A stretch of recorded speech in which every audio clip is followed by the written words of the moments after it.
Hello and welcome everyone, my name is Doomlight and today I'm going to be continuing my playthrough of Lone Wolf. Last time we left off we discovered that Leandra is helping the enemy to get knowledge on her device. Whether or not it's willing or not we don't know yet. And we're almost to the top of the tower. And we've got two choices here ahead of us. We've got to go to the west quarter where the enemy is sort of marching to go to now. Or the east quarter, which is where we've heard that the enemy said that they believe it's secure over that way. So now I've got to choose which way to go, and I might go to the east quarter.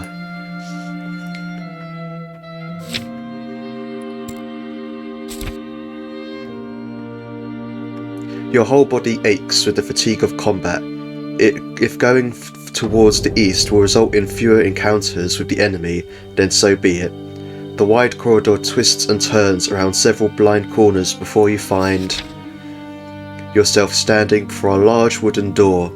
This sturdy portal is banded with strips of hammered steel at the top and bottom.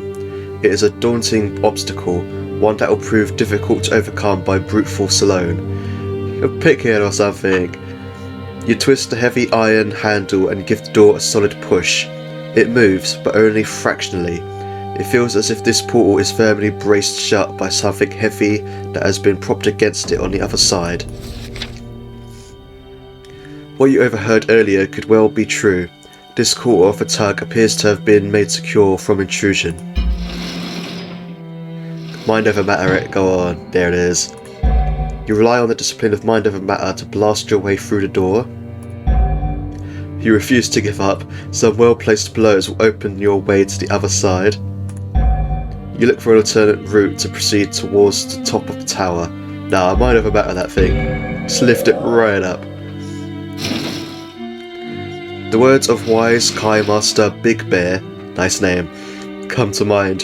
That when finesse fails, then force prevails. Now the reverse of his famous saying holds true. When force fails, finesse prevails. If you cannot force the door open, then perhaps the power of your mind can be used to better effect. You focus your mind's eye on the far side of the door until you can envisage what lies beyond.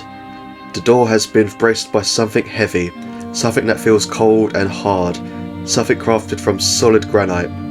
You sense its contours, and an image forms in your mind that resembles a tall statue of a Jakuran warrior, like the ones you have already seen adorning the fortress. To bar the door with one must have been no small feat, but thanks to a powerful burst of mental energy, you manage to push it away. The statue moves very slowly, but you are able to clear the way nonetheless. When finally the door opens, you are hopeful that the chamber beyond will be safe to cross. Someone or something, however, was responsible for placing the statue behind the door, and unfortunately it is still in the chamber awaiting your entry. I bet it's a Gorgaz. You are now confronted by an angry Gorgaz, there you go. With an impressive turn of speed, it strides towards you and lashes out with a large two-handed battle axe. Instinctively, you duck to avoid the screaming steel blade of this fearsome weapon as it scythes through the air, barely an inch above your head. With a ringing clang, the blade slams into the wall and bites deeply into the polished stonework, showering you with jagged fragments. The Gorgaz tugs frantically at the handle of its weapon, desperate now to free the blade from the shattered wall. You seize the initiative and attack the beast before it can complete its task and strike again. Yes, first attack on a Gorgaz, that's what we like to see.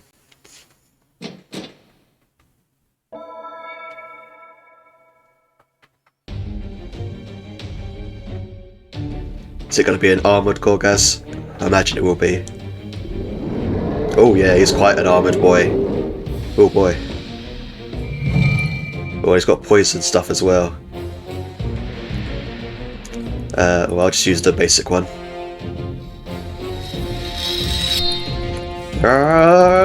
Eat this, sneaky boy!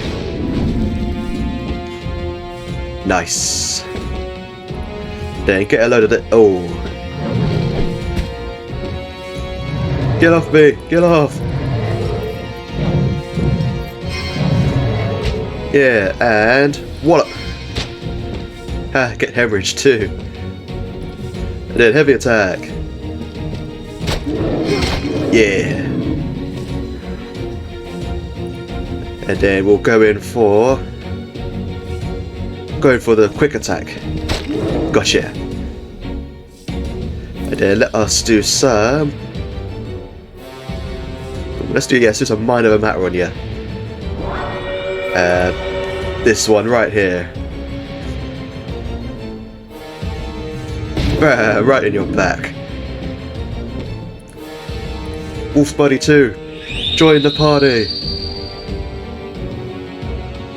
We're almost Scotland, buddy. Yeah, chomp, chomp. Good job. Now let's get in there with a slice. Come on.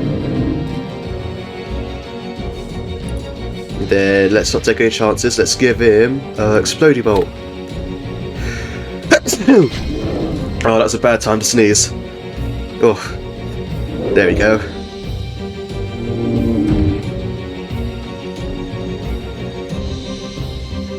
Oh, got some Gaiac backup, I see.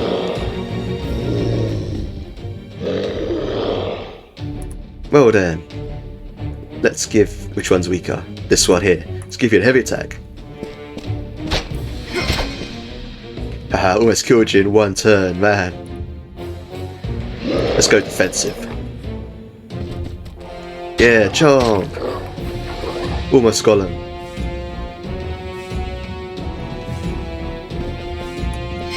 Haha! And smack! Yeah! Get back there. Come on, you attack me too so I can finish you off. Ah, okay, I'll just finish off myself then. Oh, this ain't gonna save you, buddy. Sorry, but you're about to get owned.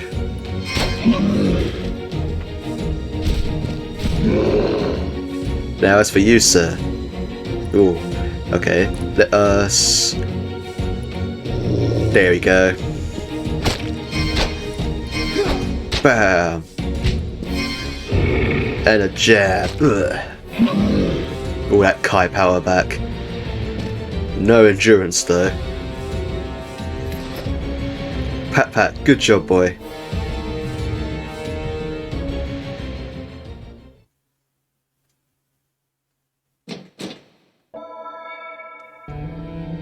Yay, give me some goodies.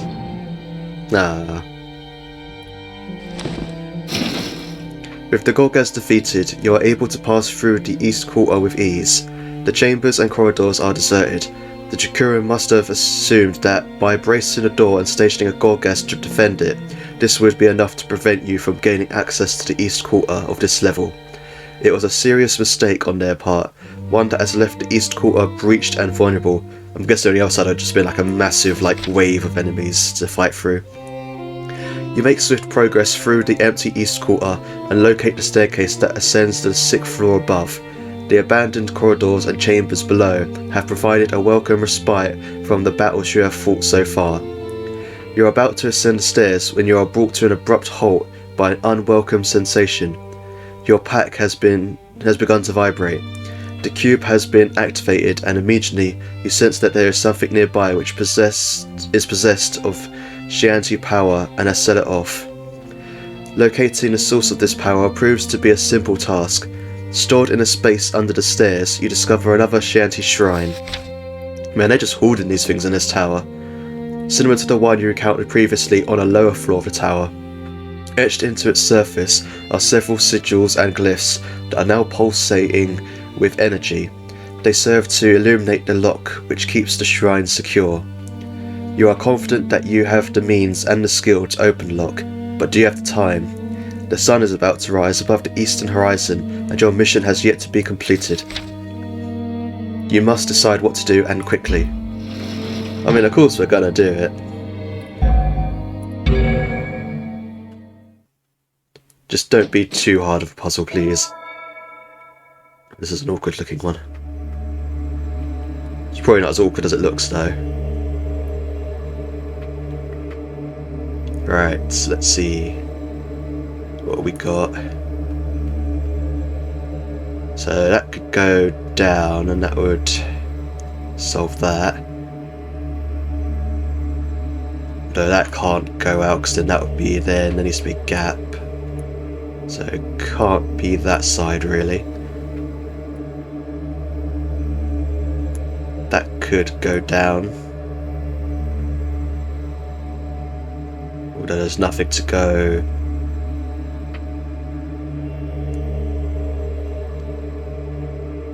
No, there's nothing to go up.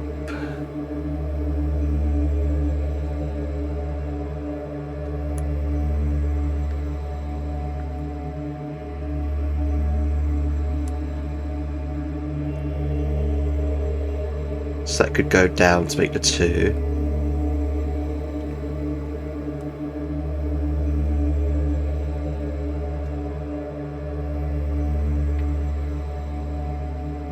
No, that's not quite right either.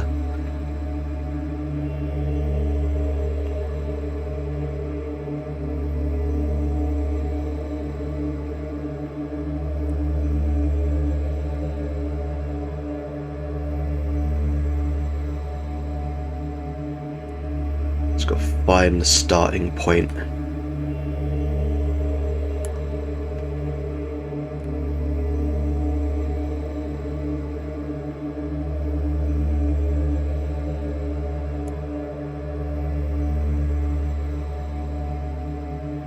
Alright, if that goes down, that would be good.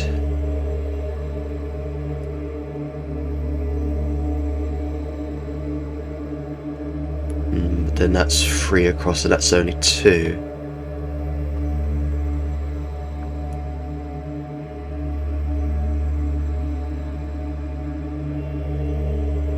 That ain't gonna work.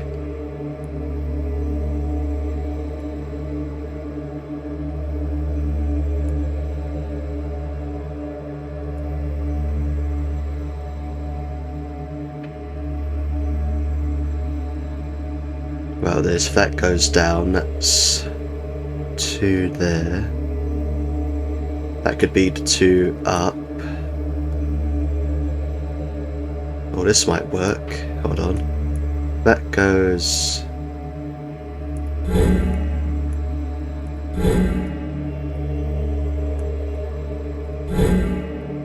There we go. Got it.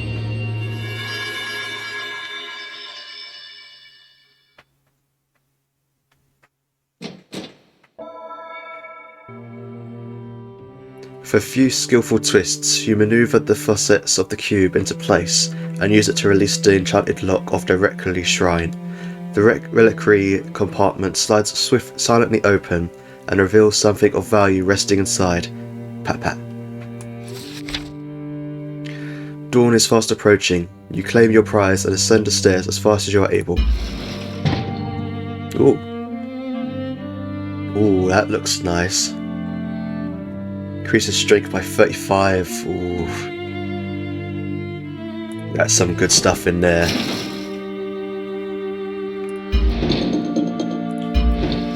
Let's see, what have I got on? 4 strength, 3 intelligence. Yep, yeah, that's going on, definitely. And then as for this, you replace that.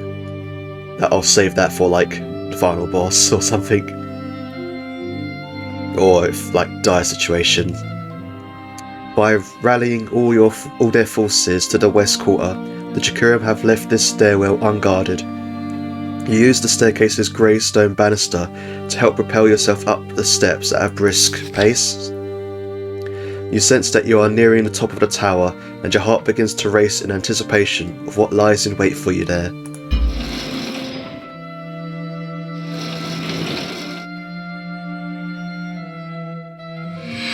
Laboratory of Pain. Sounds like fun. I thought this place was supposed to be safe. It's crawling with enemies, it says here. Damn game. Let's use some food then. So yeah, I've got a bunch of pie. Eat some pie. Nom nom nom. And then get some mushrooms.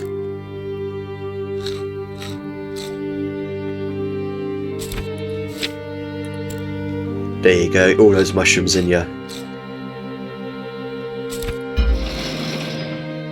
Now let's head on to the Laboratory of Pain. Look how close we are now. Shadows and distractions battle for your attention, making it hard for you to focus. You collapse against the wall, your thoughts wandering as to the reasons you are here. You concentrate as hard as you can, trying to clear them from your confused mind. You consider Warlord Gunzar. This would-be Jakuran marshal has already violated Sommerlund territory, laying waste to a village under your protection and slaughtering many of your people. There is much blood on his hands, blood that you, as Pharaoh of the province, are honour-bound to avenge. Though he is clearly smarter and more ambitious than any Jakuran you have known, you must deal with him as you have dealt with all the others of his kind. You will find him, confront him, and put an end to his life once and for all. You vow to God Kai that justice will be done. All of your resolve disappears in an instant when your mind's eye moves beyond the cruel face of Gunzar and settles on the softer features of Leandra. Your sense of righteous purpose fades away and a tide of confusion floods your mind. What has she done? What is she doing now? If she has thrown in her lot with the forces of Helgadad, Leandra has left you with very few choices. You do not want to think her capable of siding with Nar and the Dark Lords, but with a twist in your gut, you have to admit that you have been stung by betrayal before. You trusted her, but you cannot ignore the possibility that she has abused that trust and turned against you. Marshalling your strong will, you force yourself to banish the doubts and dizziness. Whatever the truth may be, you can only face it with faith in your convictions. You have to keep going. You must not torture yourself with what you do not know to be certain. For good or ill, all shall be revealed soon enough. It does not take long for you to realize why your mind is so clouded. You are in the presence of a powerful psyche. A malevolent intelligence is nearby, an entity with potent mental abilities that are shrouded by an aura of anguish. After regaining your focus, you find a passage leading deeper into this new level of the Dark Tower. These rooms are not like the chambers of the Jakuran. In place of martial trappings, this chamber feels cold and arcane, more so than the sorcerer's halls you encountered below. Keeping your wits about you and your weapon to hand, you approach the largest of these rooms with caution. What you find confirms your fears. A Vordak has been experimenting and performing dark rituals here, and patiently it has been waiting for you to arrive.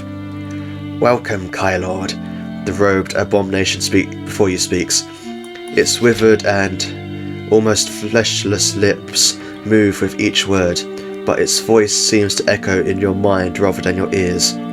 Before it can speak again, the Vordak is interrupted by the sound of fists pounding against a nearby door. A cruel smile plays across its corpse-like visage as it listens for a moment before waving one skeletal hand dismissively. My work on the Ceratolos has been most intriguing, it says, its voice crackling with contempt, and Lord Hakon himself is about to appreciate the worth of my findings. It will be one huge leap towards our final victory. But first I shall deal with you, Kai Lord.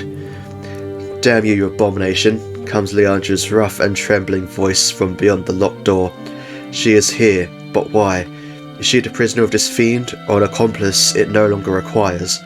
You'll pay for this, she shouts hoarsely. You cannot tell if Leandra is also feeling the Vordak's thoughts in her own mind. With disdain, the Vordak ignores her threats and gives you a mocking bow. It raises its skeletal hands and they glow with dark power. The whelp can wait. I choose to crush the life out of you first, Lone Wolf. With sweeps of its hooked and bony hands, the Vordak clears a path towards you. Tables go flying across the room and furnishings shatter as they are hurled against the walls. You will both die, and Lord Hakon shall gladly reward me for your annihilation. We'll see about this, Boney. You let out your rage and rush for the Vordak. You strive to dominate your feelings and keep calm in the face of the enemy. And I don't know that one. Yeah, let's not go head first into this. The Vordak's powerful mind is eroding your powers of control. breaking down the focus you have worked so hard to regain and maintain. Although it costs you the initiative and allows the undead terror to strike you once with its war mace, calming your mind puts you in a better position to roll with the blow and launch a counter-attack. The Vordak is able to defend itself by diverting your attack, but in so doing it is forced to give ground. Now it retreats beyond your reach and emits a scathing mental command. Words of the Black Tongue burn your mind and keep you from advancing. A door flies open and several squat grey figures come surging into the room. Slaves, destroy this fool, the Vordak commands them, without uttering a spoken sound. Driven to action by the Vordak's psychic command, the Gaiaks turn in your direction and come rushing towards you. You must fight them and their menacing master to the finish. Come on then, you Vordak scum.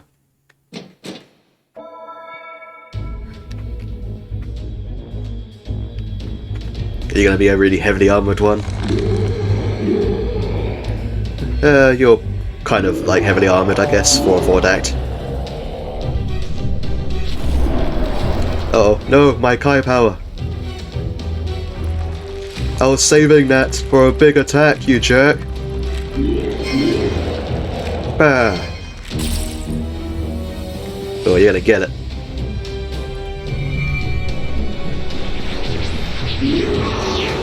Oh, wait a minute. Oh, okay, I can still use these. Oh, should have still these abilities, friend. You're about to get smited. Aha! Wow, the kayak survived. I'm surprised. Well then. How much health do you guys have? Oh, you're practically dead. Okay then. I so wish I had a tunnel sweeper so I could aim it at you and just kill these side guys with ease. Well then, let us give you a bolt. Kapow!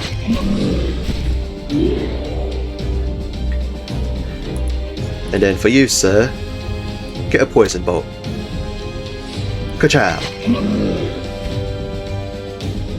Now then, seeing as though you've stopped my ability to summon in Wolf Buddy, prepare to die by my hand. Ooh, block, nice.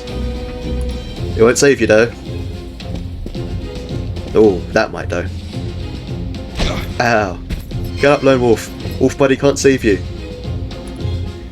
Alright then, get sliced. Ka-chow! And then... ooh. Yeah, come on then. And bah! Yeah, back in your place, sir.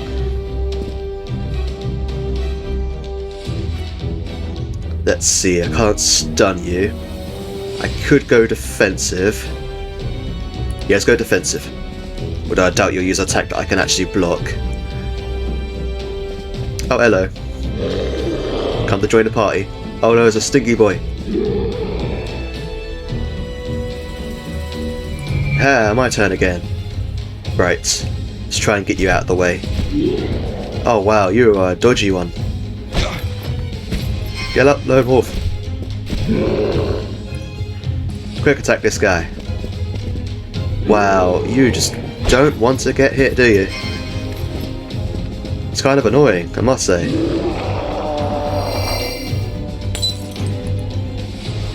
Well then, let's stun Stinky Boy. Kapow! Hey, I've used my Kai powers, nice. Get burned. Kapow! Now then. Why don't I mind over matter you? There you go. That'll stop you dodging me all the time. Ha, just in time. Yeah, eat that, you jerk. Cutting off my ability to call in Wolf Buddy too. Get in here. Let's deal with this bony jerk. Pat pat. Ha. Sure, let's finish him off this way. There we go.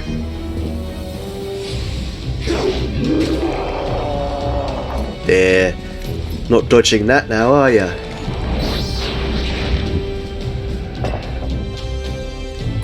Right then. As for you, sir, got a poison bolt here with your name on it. Kapow! Yeah, you said it, Wolf Buddy, too. Right.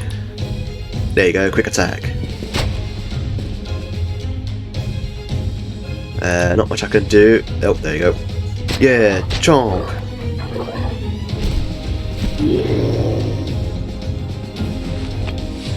And I won't save you.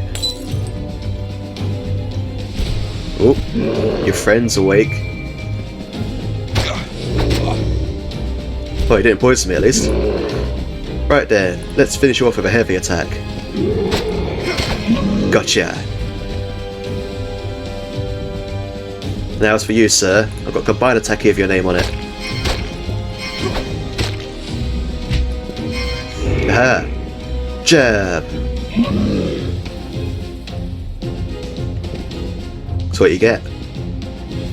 Good job, Lone Wolf. You too, Wolf Buddy. Thanks for the assist.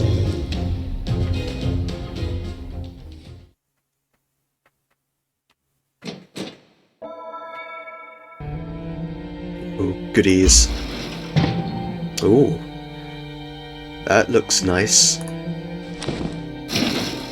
Is that better than what I've got? I'm assuming it is. There it is. So 4 dexterity and 3 strength. Wow, it's like just so much better. Let's replace it with this one. Well, actually,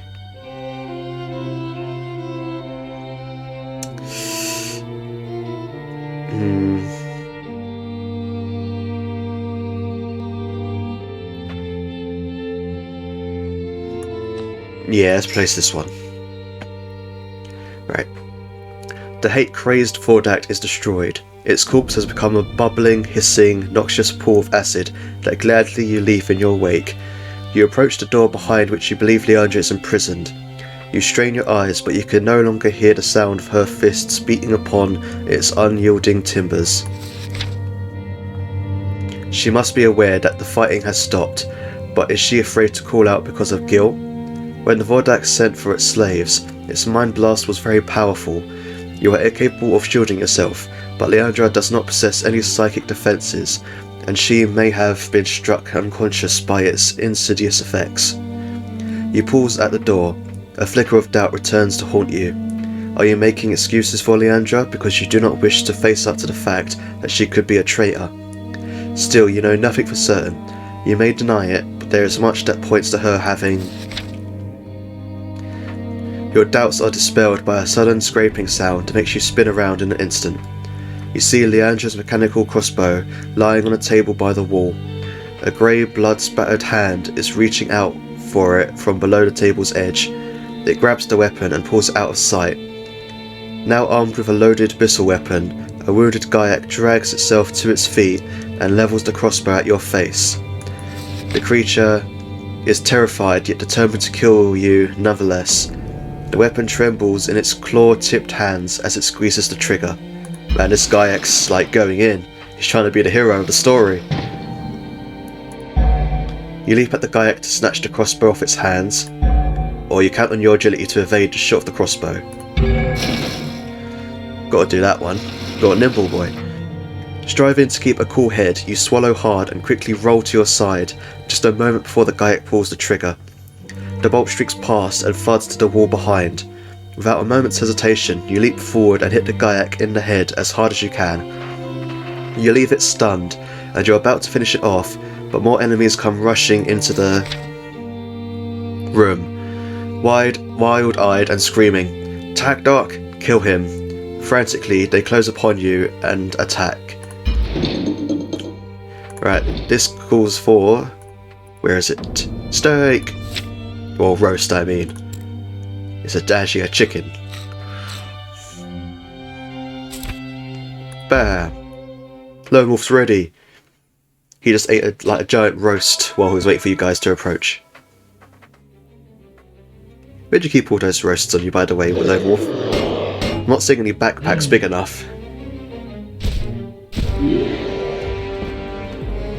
Haha! Precise dodge. Kapow!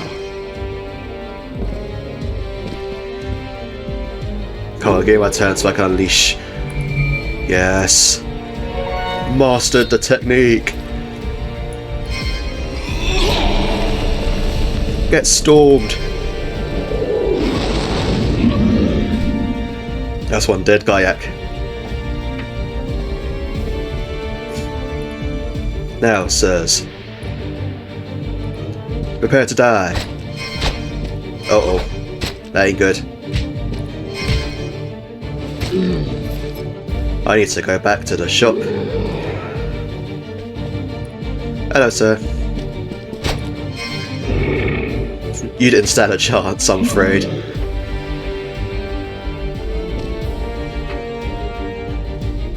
Ha, is that what you got? Lone Wolf's too good for that now.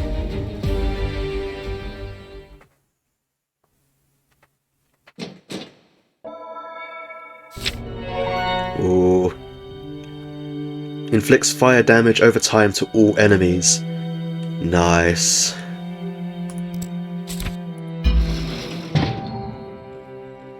Yeah, I'll take it. It was only an easy battle, I guess. Now that the enemies have been slain... Thank you. Now that the enemies have been slain, you are free to approach Leandra's door once more.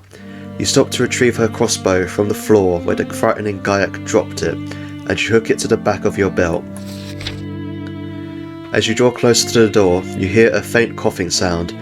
It is a rasping human cough. Leandra is clearly in great discomfort.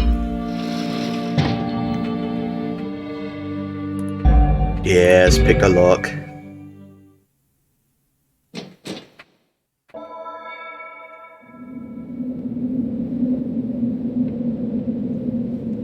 This is a fancy cell door, just saying. Ha! That was easy.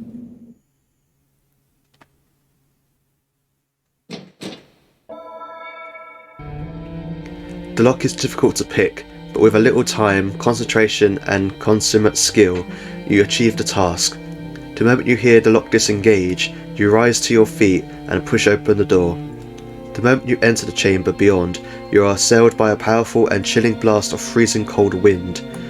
An archway in the far wall is open to the elements, and the ferocity of the storm whips through this chamber unchecked, caking the floor and walls with a thin layer of ice. Leandra is slumped against the wall, and she does not look very well at all. Her clothes are torn, and her pale skin is bruised and lacerated. She had suffered terribly by the cruel skeletal hand of her Vordat captor. But what led to this? Did she collaborate with the enemy because of it? You know how treacherous the agents of the Dark Lords can be. Maybe Leandra has had something different in mind and did not see this coming. As you get near, Leandra's eyes flicker open. Because of her suffering and the ice that clings to her face, you cannot read her expression. Lone Wolf? She rasps, her voice barely audible above the howl of the wind. You kneel by her side and cradle her in your arms. The warmth of your body comforts and revives her. I heard the fighting outside and I knew it had to be, but I... Easy now, you say, reaching to your belt and unclasping your water skin, flicking open its lid with your thumb as to bring it up to her trembling lips. Guilty or not, you have to help her, but you must also find out more about what has happened here. She takes a little of the tepid water in her mouth and swallows it with difficulty. The liquid tastes like nectar to her. She is badly dehydrated. She swallows another mouthful and it soothes her parched throat. Her eyes become brighter as she quenches her raging thirst. Slowly her strength returns. The storm recedes with the approach of dawn. She holds you with her eyes and you sense that she needs to tell you something. You return her gaze, willing her to speak. When I got here, they did not trust me. She speaks with a feeble yet urgent tone. But I had to make sure they would. If I was going to be allowed to live, I had to prove that I was worthy of sparing. I said that the prototype was useless without me, that only I knew how to control its energies. If they killed me, the prototype would become unstable. It would destroy Fatag and everything in it, including every last one of them. Gunsar suspected I was bluffing, but he dared not take the chance, and I could be telling the truth. He had me placed in his chamber and put in the charge of that dreadful creature, that Vordak. It tortured me, but I did not break. Then it tortured my mind. Her eyes wander erratically for a moment. You watch as she strives to regain her focus, to continue her harrowing account of what came next. It got inside my mind. I have never felt such pain before. It saw my innermost thoughts, my memories, my doubts, and my deepest fears. It rejoiced when it discovered the resentment I still had for you, for not arriving in time to prevent Gunsar's attack on my village and kinfolk. Leandra stopped speaking. Instinctively, you are moved by her pain, but you urge her to continue. No matter how difficult it may be, it takes her some time before she finds the will to speak again. The Vordak took my resentment and played upon it. It made me hate you. It was like a disease that it planted inside my head, and it began eating into my mind. The fiend was determined to corrupt my true feelings and enslave me. I was being made to think like them. I was being made to hate you, hate myself, hate everything I am and ever was. Her words are difficult for you to hear or bear. Did she succumb to the Vordak's willful and evil violation of her mind, or was she already minded to betray you and everything she had ever held dear? Her father, her kinsfolk, her country? Was she already committed to helping the enemy long before she came here, to aid them in the fulfillment of their evil schemes that would ultimately doom Sommerlund to destruction?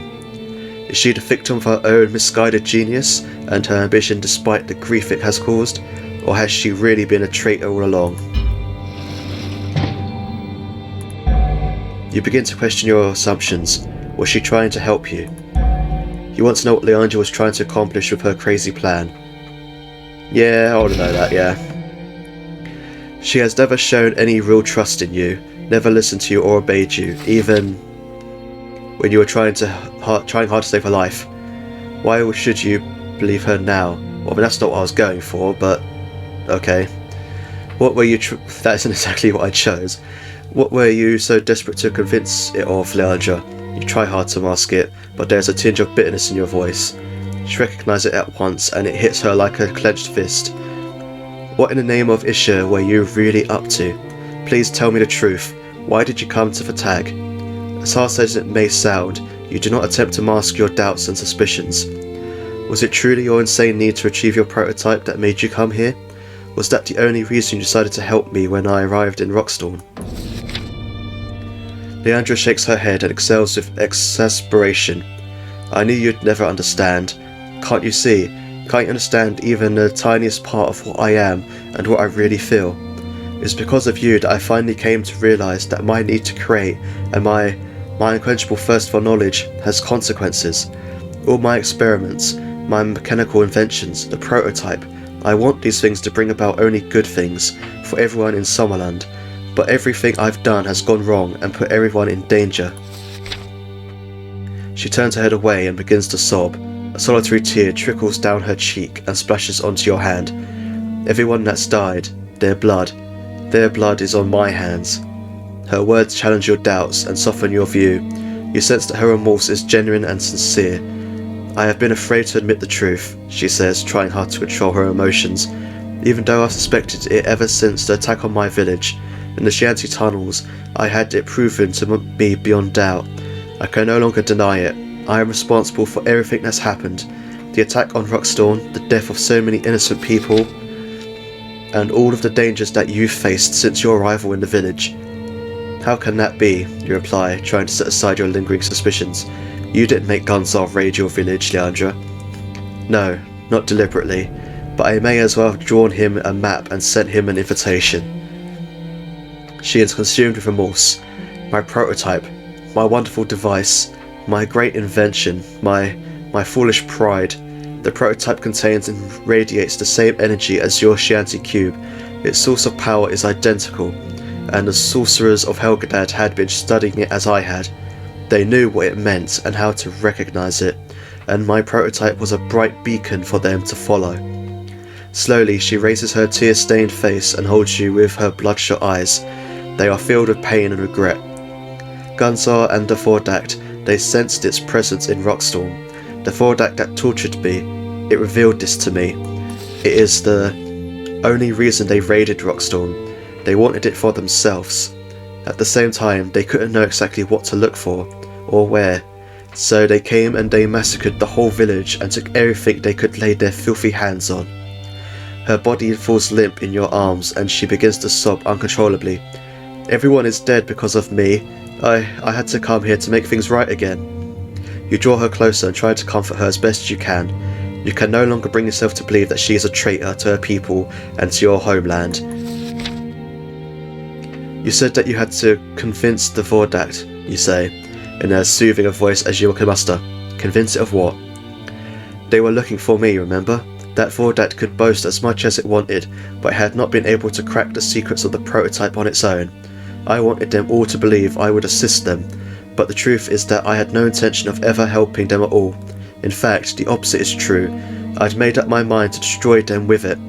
I knew that so long as my real intention was kept secret from them, they'd not run the risk of killing me only to have it go out of control and lay everything to waste.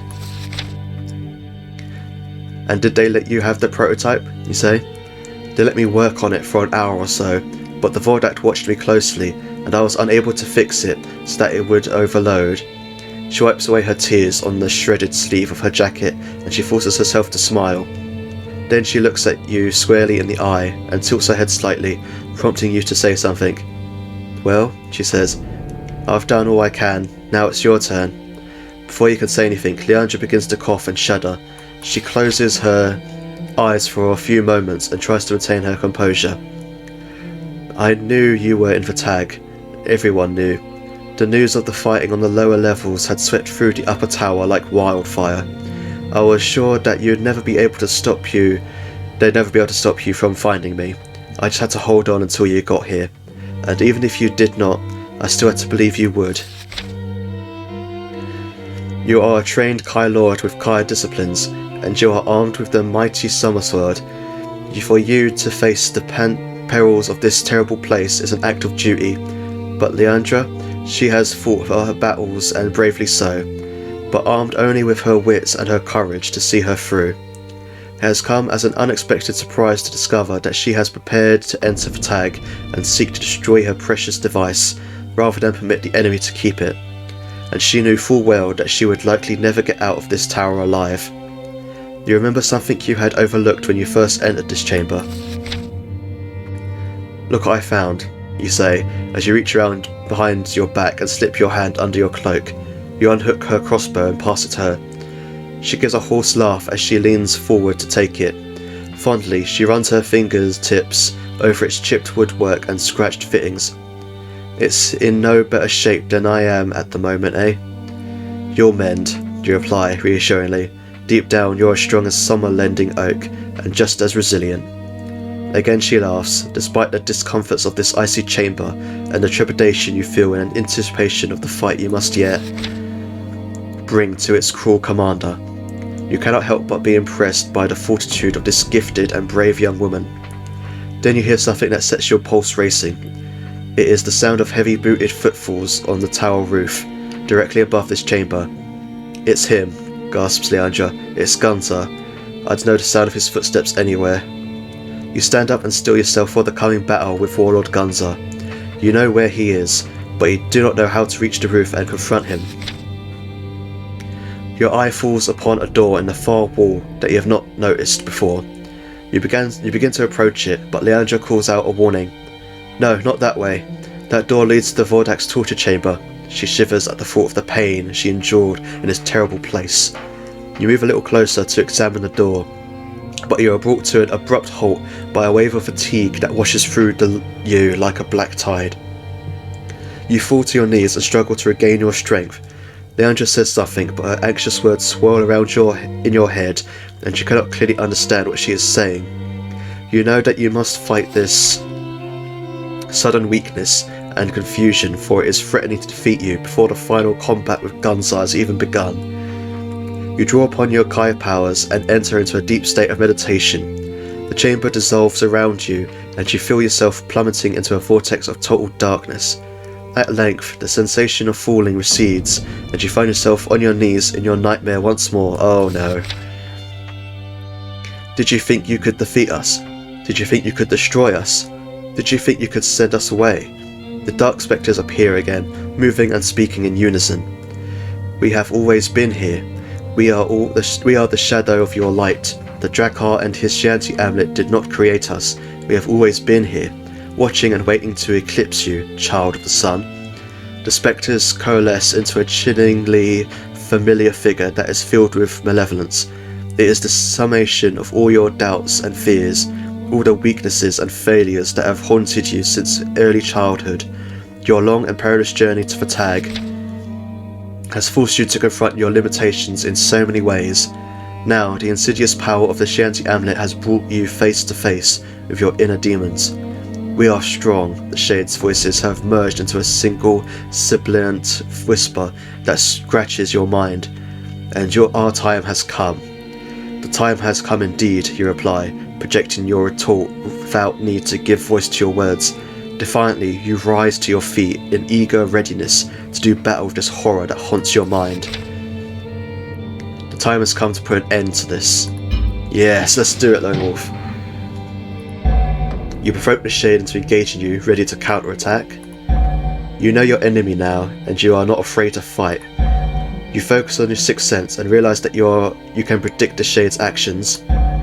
Thanks to the discipline of animal kinship, you feel a strong bond with the Black Wolf even now. Yes, Wolf Buddy. This creation, born of your deepest fears and doubts, is a savage opponent, but it is not a primal one. There is nothing within its empty soul that speaks to you on an animal level. It lacks a vital part of your soul, the ability to empathise and commune with the primal power of Magnamond. Even in this dark and dismal place, you are able to maintain your connections to the natural world. You can feel the bond you share with the Black Wolf of the Duncrag Mountains. Your friend, Wolf Buddy, has come to your aid many times, and even though this place is not a material environment, the kinship you share with this mighty wolf can still be used to aid you now. As the Shade rushes in to attack you, a lupine silhouette emerges from the perimeter of your dreamscape and leaps into the fray.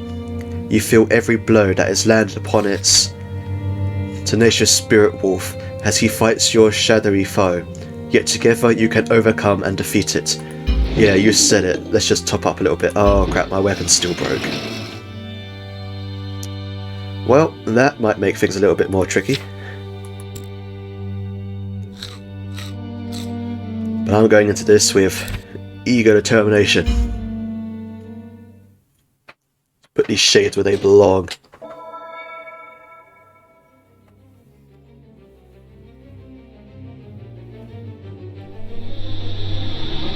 Got Mason's shield this time, eh? Right then. Well, let's go with... Ooh, Yeah, I'll go with the basic one. Can't use too much Kai power for these fights. Gotta save it a bit. Yeah, get smacked. Right, now then.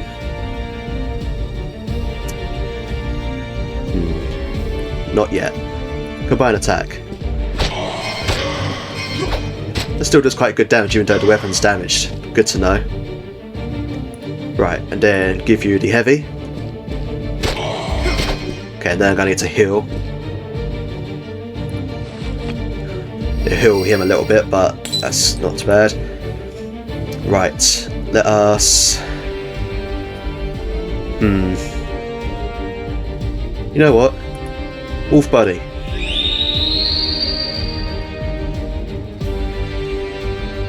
Yes! Attack Wolf Buddy too! It's so weird seeing Wolf Buddy attack Lone Wolf. Right, let's give you the slice. Kapow! Followed by the quick attack. Kapow!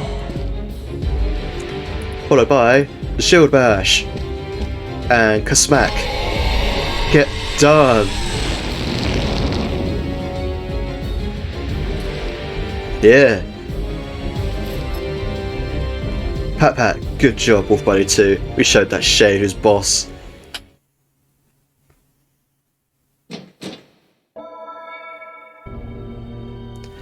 With your climatic blow, the shade falls to its knees and cowers in defeat. It is unarmed, its weapon has vanished from sight. The shade's dark outline begins to dissolve and fade back into the swirling maelstrom of your emotions and inner fears from whence it came. You say nothing as you watch your defeated enemy begin being consumed by its own darkness. You feel no hatred for or triumph over it. You accept the shade for what it is, an integral part of your inner self. The amulet's insidious hold over you has finally been broken. The grip it had maintained on your mind has been shattered. The nightmare monastery rapidly recedes and is replaced by the icy walls of the chamber in Fatag. You emerge from your trance to find yourself looking directly into Leandra's anxious eyes. She reaches out to help you stand up, but your strength has fully returned and you are able to rise to your feet with ease. You feel refreshed and restored, both in mind and body. Defeating your inner shade has won you a wholeness you have not felt for a long time, not since before the massacre of your fellow Kai. However, Leandra is not so fortunate. She is still badly shaken from her dreadful ordeal at the Vordak's hand and her subsequent confinement in this freezing, wind-lashed chamber. You check your weapons and equipment. They have deteriorated as a result of the many fights you have fought and won in Fatag. You are worried that they may fail you in the final fight with Gunzar. Once more, your gaze falls upon the adjoining door which leads to the Vordak's torture chamber. Here you may find the tools you need to fix your gear before you undertake the final battle. Despite Leandra's protestations, you open the door and step into the room beyond. You are immediately struck by the unexpected warmth of this chamber. A small forge stands in the far corner, its crimson coals glowing dimly. In the centre of the room there is a large table, its surface stained black with dried blood. Thick leather straps affixed to the four corners of this gruesome furnishing betray the purpose for which it was put there. It is a torture table. You didn't need to confirm that was pretty obvious. On the walls are racked scores of instruments of grim design and ghastly purpose. Tongs, pincers, claws, flails, barbed whips, and many other accoutrements of agony. There are also devices you have never seen before. They are the tools of the Vordak's cruel art, brought here with him all the way from Helgadad, the terrifying city of the Dark Lords. Your stomach churns with fear and revulsion as you cast your eyes upon them. Nauseated by what you see, you turn your head away towards the forge. The warmth it radiates is the only comfort to be found in this room. It is testament to the pain that Leandra was forced to endure in this terrible place that she chose to remain in the icy chamber rather than seek shelter from the cold winds by returning here. Beside the forge stands a workbench that is littered with more common and mundane artifacts. They are blacksmithing tools. There is everything you need here to effect repairs to your weapons and equipment before you face Gunzar in the final battle. Pat pat. Did you find what you're looking for in that dreadful room? Asked Leandra. Yes, now I must make my way up to the roof, you reply. Leandra is clearly in no fit state to accompany you in a final confrontation with the warlord Gunzar. She too is aware of this reality, and reluctantly she tells you to go ahead without her. I'll find a place to hide, she says in a frustrated tone, looking to the open door by which you first entered this place. As much as I hate to admit it, I know I can't do anything more to help. Do what you came here to do. I don't like the idea of leaving Fatag by myself. I will prevail, you reply, with resolute confidence, and together we will escape from this accursed tower. You need not doubt me, Leandra.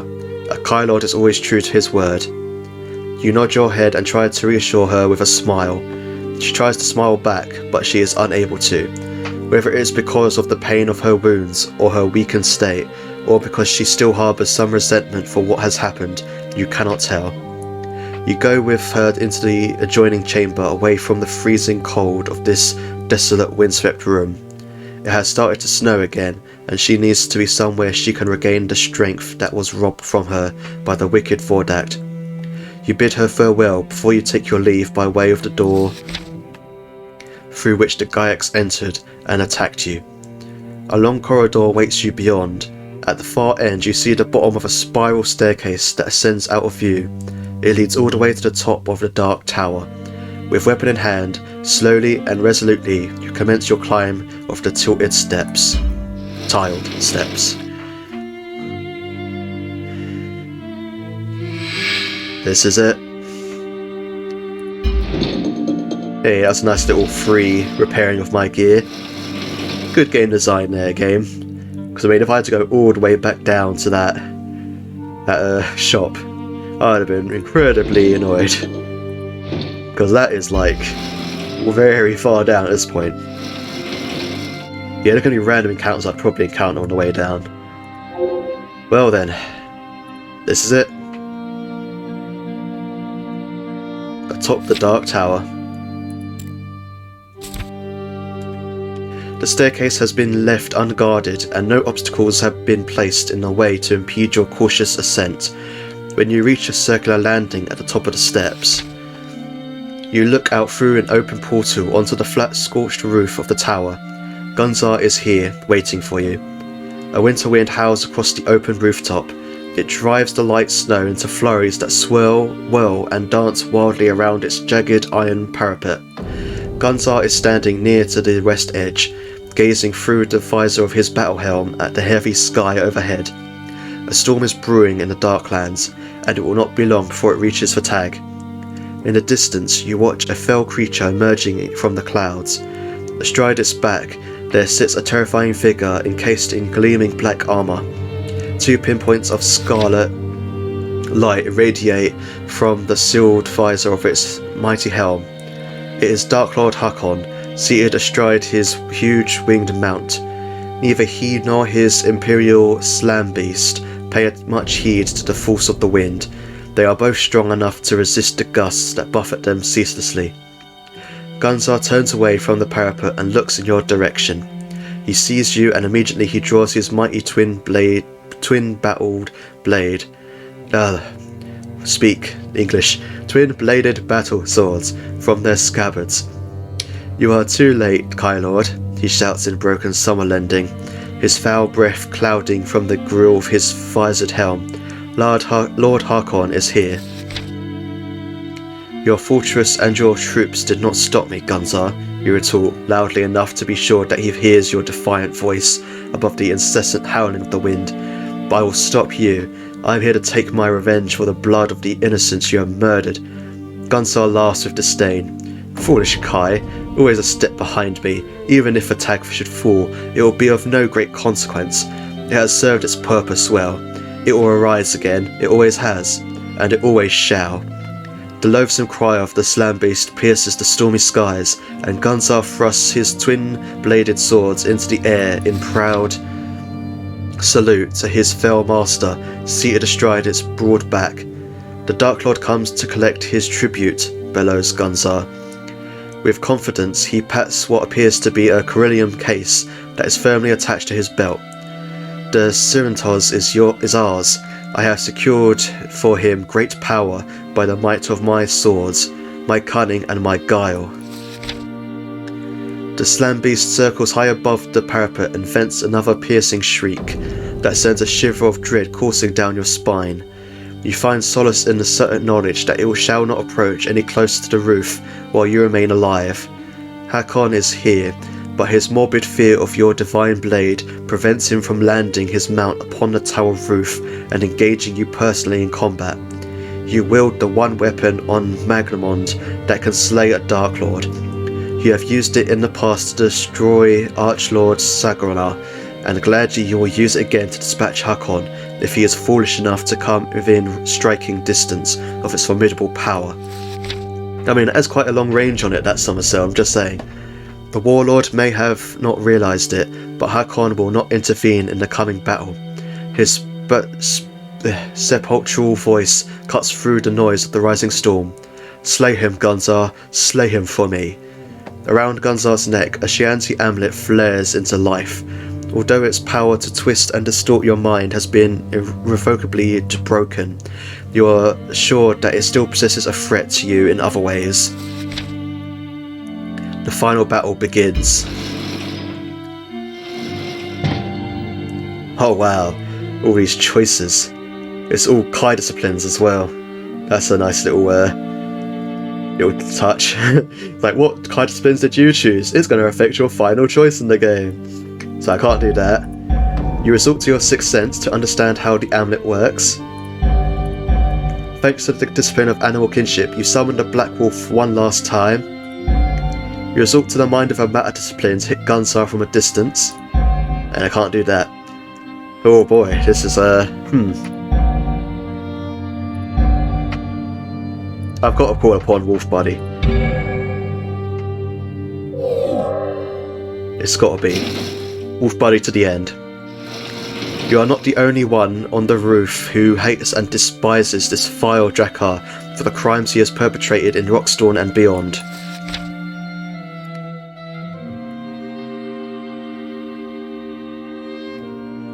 You don't scare me. Me and Wolf Buddy will take you down.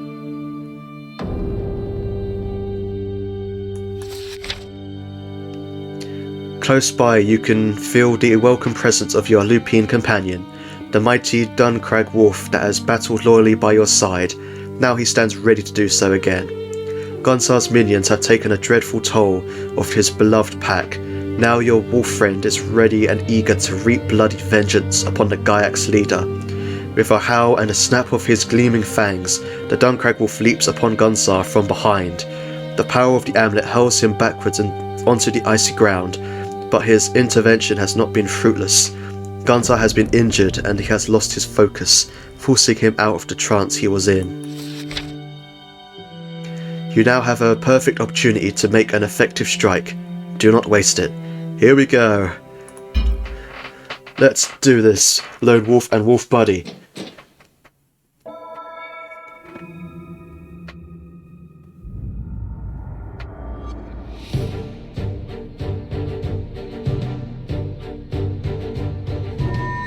What an epic background for our final battle.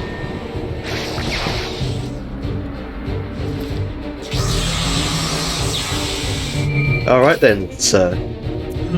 Well, you have another health, or not, another bar behind you. I'm guessing that's your amulet's power. Well then, let's do this, shall we? And eat this. Ha. Oh, he kind of took that with stride. Right, strength potion then. Eat furious strike, sir. Oh, that damage, nice. Aha, let's keep at it. Yeah, that's it. Stand there and take all these blows. I don't mind. Eat. Ooh, clash, eh? Ooh, that was tough, actually. There we go. I'm guessing this ain't gonna be this easy. I'm assuming that other bar's gonna be to like heal you or something. And some mark. Yeah, I can hemorrhage you. Nice. Right. Okay, now think about this. Don't get too crazy. Okay, so quickly. And let us. I shouldn't use too much of my Kai power because obviously there's no minions to regain my stuff. So I might hold off on this for now, so I can use that and then Wolf Buddy. So, let us do an Explodey Bolt on you. Kapow. Man, he just takes these blows. Followed by a Poison Bolt. Kapow. Man, you're like weak to all these effects. This is nice. Right, and then I'm gonna go. I'll do this for the extra damage. Yeah, I didn't expect that to work. And I just need like a little bit more. Just a little bit. There you go, defensive, just in case. Ooh. Nice, like, steamroll attack. There's the strength potion gone. Uh-oh. I'm not sure what that effect is.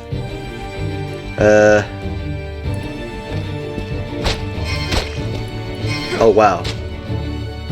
Okay, it's taken out from your barrier then. I see how we're gonna be. Let's heal up. And Wolf Buddy 2. Let's do this one last time. And one final pat pat. That's it, get this jerk. Show him his boss.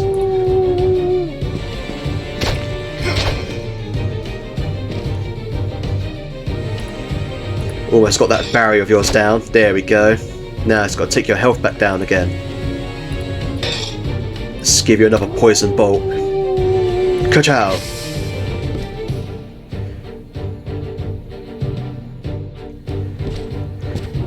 Sorry, I'm not done with my turn yet, sir. Eat regular bolt. Aha! Let's see. Oof. Doubt this is recharged yet, no. There we go. Man, you're not trying to dodge or block my attacks at all. That's very nice of you, sir. Right then. Guess it's your turn. Oh, come on, really? Gonna use minions? Ain't gonna save you, sir. Yeah, Wolf Buddy, get him. Get that hemorrhage then. Come on, almost my turn again. Oh.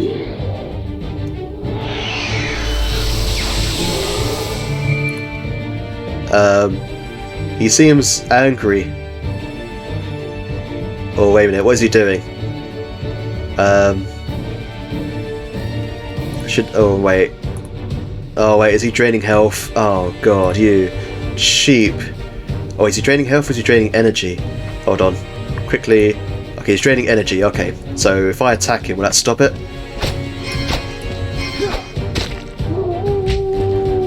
No, not quite. Okay. Let's keep pressing the attack. Oh, no, wrong attack. There you go. Sorry, just keep attacking him. If I can do enough, should be able to end this here and now. He's taking less damage while he's doing this, though, unfortunately. Now the poison got cured, let's re-edit. Bye. Use my final bolt on you. Come on, I've almost got you, sir. Get a slice. Kapow!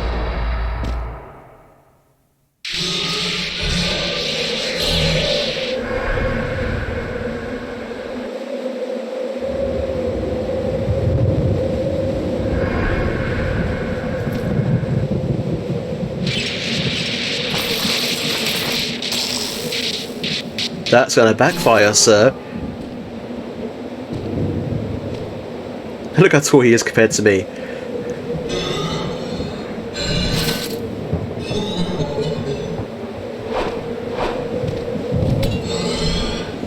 Nice try.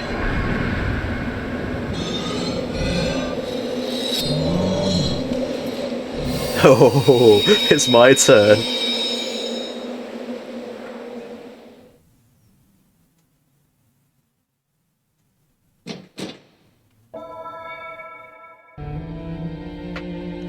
Mortally wounded, Gunsar has nothing left but curses for you. The unnatural energies of his broken amulet course through him and keep him alive upon the very brink of death. He is still trying to get back on his feet when Hakon screams an order to seize the prototype and hurl it up to him. The sun is finally rising and shafts of warm sunlight flood across the rooftop. Gunsar takes the prototype off his belt. He draws his arm back and prepares to throw the device upwards to his fell master with all the force he can muster. This is a chance you have been waiting for. As you level the Sommerlund, its blade now burns with golden fire. The sunlight has triggered a power that lies within the divine blade that you have now never been before witnessed. A sudden movement behind you makes you spin around with your weapon held ready to strike. It is Leandra. True to form, she has disobeyed you again and followed you up to the stairs of the roof. She is still very weak from the wounds she has suffered, and the stair climb has taken its toll. She slumps down on the floor near the top of the steps, and she seems about to pass out. She calls to you in a desperate and plaintive voice. Her eyes are filled with terror. No, don't do it. You're too close. You hear Leandra's cry, but you do not heed it. You know what you must do. Gunther throws the prototype into the air, and you raise the Sommerlund. Its divine energy is unleashed in a beam of pure light. The blinding beam strikes the device and destroys it in an instant, causing it to discharge its power in a fearsome explosion. The shockwave from the explosion kills Gunther outright, but it also sends you tumbling helplessly across the icy rooftop. The glowing Sommerlund falls from your hand and comes to rest nearby. Hakon vents a loud and bitter cry, filled with anger and frustration. He has been robbed of his prize. Screaming with rage, he pulls his land beast away and urges it to return to Helgadad. You try to stand up, but realise at once that the blast has taken its toll. Your whole body aches, and your ears ring loudly from the noise of the explosion and Hakon's bitter cries of anger and defeat. He is now too far away for you to retrieve the Sommerlund and discharge a second beam of light that will destroy him and his loathsome mount. Limping painfully, Leandra comes to your aid. She escaped the explosion, and now it is hard to tell whom is in worse shape, you or her.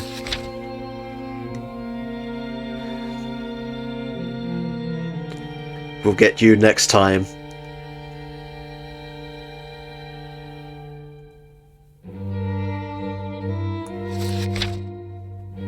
Dealing with Leandra has not been easy, but that is of little consequence. What matters most is that together you have thwarted the Dark Lord's evil plan and spared your land from a dreadful fate. Whatever happens in the future, you know that you will always have a steadfast ally in this gifted and headstrong girl. After all that you have been through together, you have emerged triumphant and made a trustworthy friend for life.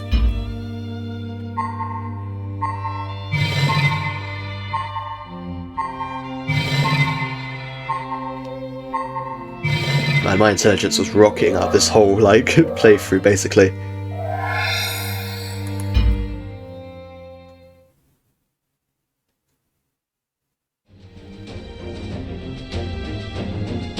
You have faced the challenge and prevailed. With Leandra's help, you fought a host of deadly enemies. You survived the sunken forest and discovered the secrets of the Shanti Temple. Hakon and Gunther were defeated. By your courage, your skill, and your determination. And now the sun shines brightly upon your homeland once more. Until the next time, stay strong and resolute. For Sommerlund and the Kai. Yeah! Good job, Lone Wolf, Wolf Buddy, and Leandra. You did it! Yes! Story, text, script, supervision, narration by Joe Dever. Good job, everyone. There we go. 17 hours and 40 minutes playtime to complete the game. That is 6 minutes quicker than my first playthrough. Yay! Speedrun. Next time, speedrun. Oh. So I hope you enjoyed this playthrough and the story that was in the game. I really enjoyed this game. It takes a little bit to get used to in the first chapter or so, learning how the combat works, how to best make use of your turns and all your stats, your endurance and your Kai power, when to best use Kai disciplines. It takes a while to get used to all that, but at the end it's such a fun experience to play through. So I hope you all enjoyed. That being said, I've been Doomlight, thank you for watching and have a nice day.